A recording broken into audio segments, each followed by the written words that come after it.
ortam düzenlemesi yeterince ayağınız bastığınız yerleri. Yani şu ortam balıkçı sizde Allah için bakın. Hijyenik bir ortam yok, altyapı yok yeteri kadar. İnsanlar mesela buraya geldiğinde polisler hemen ceza yazmaya başlıyor. Tamam da insanlar arabalar veriyor. İnsanlar çok, insanlar oraya kaçırmak lazım. Durum öyle ya. Benim şahsi görüşüm. Tabii herkesin görüşü farklıdır. Çekinir, söylemez, başka bir şey söyler. Ama doğrusu bu. Yani siz de görüyorsunuz. İnsanların araçlarını koyacağı, rahat rahat olacak. Şuradan 50 tane araç geçiyor üstümüz. Yani insanlar pislik sıçrıyor. Bir şey yaparken danışılır, edilir. Yani yoksa niye taşınmasınlar kişiler uygun yere? Vallahi biz çok şikayetçiyiz kardeşim. Elimizdeki imkanlarla ne belediye uğruyor, ne bir altyapı var, ne giderler yapılıyor. Şöyle buyurun. Balıkçı arkadaşlarımız her gün buraları süpürüyor, yıkıyor. Bakın hortumlar çekilmiş. Burada hiç ilgi alaka yok. Yolların halini görüyorsunuz. Taşıtlar geçerken hep sağa sola su sıçratıyor. Buyurun pisliklere bakın efendim. Hiç ilgilenme yok yani. Valla çok şikayetçiyiz. Bize yeterli gelmiyor şu an. Hizmet olarak diyorum. Aslında yeni yer yapıldı fakat yeni yer yapılması konusunda da balıkçılara danışmadığı için depo alanları yetersiz. Yine yola sıfır yapılmış. Dükkanlar küçük yapılmış. Yani balıkçı esnafı bunu kabul etmedi. Yani bir yer yapılırken veya bir iş yapılırken bir bilene danışacak. Neye ihtiyacınız var, nasıl bir şey istiyorsunuz şeklinde olması gerekiyordu. Ama buranın hali görüyorsunuz, işler acısı efendim yani. Bu ortamda gerçekten ben balık satmak istemiyorum yani, şahsıma konuşuyorum.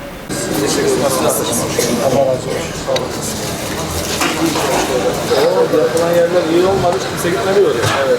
Biz de dedik ki şurayı arkayı bir yıkın, şurayı bir 10 metre geri alıp tek sıra herkes dükkanına geçsin dedik. Bekliyoruz zaten. Hepsinde tek sıra halinde yok. Kimse demesin bana. Evet, ya da sıfırdan inşa edilir. Daha vatandaşın rahat edeceğiz. Rahat edeceğiz. Daha güzel, daha lezzetli bir ortam yapılabilir. Bir sokak deposu olması lazım. Bir pişirim yerinin olması lazım. Aynı zamanda hijyen isteyen bir iş olduğu için ona göre bir ortamın hazırlanması lazım. Herkesin kendi mülkiyeti. Evet. İstediğimizi de yapıyor. Daha doğrusu kullanmamış. Boş insan. Diğer esnaflarınızda Abicim buranın çevre sorunu, en önemlisi otopark sorunu var buranın. Yani millet müşteri geliyor, arabasını park ediyor, 5 dakika sonra ceza yiyip gidiyor. O adam bir daha buraya uğramıyor zaten. Ondan harici temizlik sorunu var buranın. Adam sabah bir temizlik yapıyor, çöp arabası. Arkasına gelip su vurmuyorlar mesela. 10 günde bir su vuruyorlar.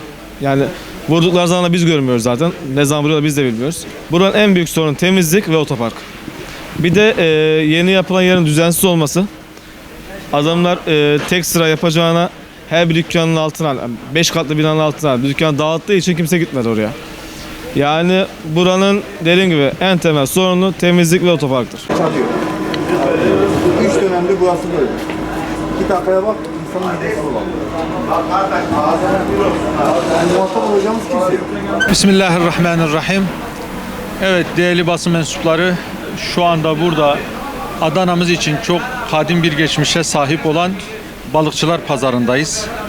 Malumunuz bu balıkçılar esnafımızın yıllardır süregelen bir sorun, sıkıntısı var.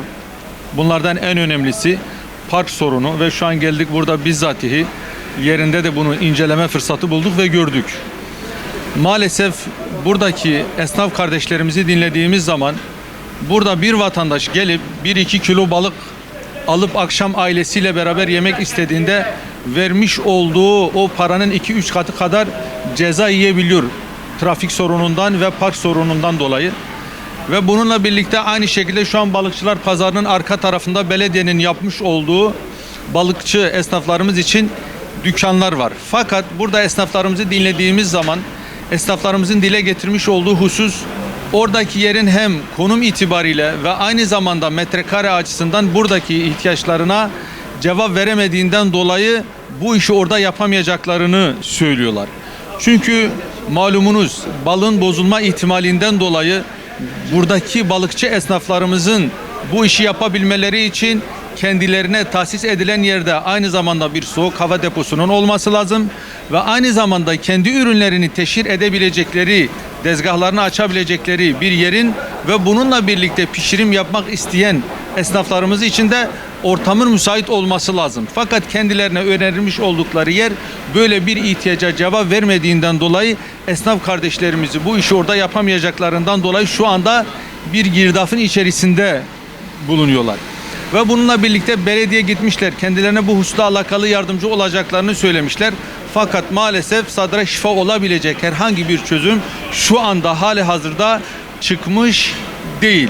Ve buradaki kardeşlerimizin istemiş oldukları tek şey şu an bulunmuş oldukları yerde tekrar yerinde bir dönüşümle dükkanlarının yerlerinin biraz daha birkaç metre geriye çekilerek hem ön tarafta bir araçların park edilebileceği bir yerin oluşturulması ve aynı zamanda daha modern, daha güzel ve daha nezih bir ortamda Adanalı hemşerilerimize, Adanalı vatandaşlarımıza hizmet etme noktasında bunun yerinde bir dönüşümün olmasını istiyorlar. Ve aslında taleplerine baktığımız zaman çok da böyle olağanüstü yapılmayacak bir şey istemiyorlar. Ve biz de Hüdapar Adana İl Başkanlığı olarak buradan ilgili kurumlara, ilgili yetkililere ve belediye sesleniyoruz. Bir an önce Adana'mızda kadim bir geçmişi olan ve önemli bir yere sahip olan balıkçılar pazarının bir an önce esnaflarının ihtiyacının görülmesi, buradaki bir sorun sıkıntılarının izale olması noktasında harekete geçmelerine davet ediyoruz ve bizler de bu konunun takipçisi olacağız. Esnaflarımızın sorun sıkıntılarının bir an önce hallolması noktasından elimizden gelen bütün çaba ve gayreti sarf edeceğimizi buradan söylüyoruz. Hani yalan, hani bir şey yok. Hep yalan. Gündeme gelse bile muhatap olacak kimse yok ha. Boş. Mesele şu, en azından şimdi sonuçta bir vatandaşın sorun sıkıntısını dile getirelim. Evet. Onun takipçisi olalım. Seçim hangi gündü? Pazar günü. Pazartesi buradayım. Dedi, gidiş o gün. Hadi şahit. Dedi pazartesi buradayım. Geleceğim, sizin derdinizi dinleyeceğim. O gün seçimi kazandı. Tövbe hani saydamdan geçmedi. O bayağıdan geçti.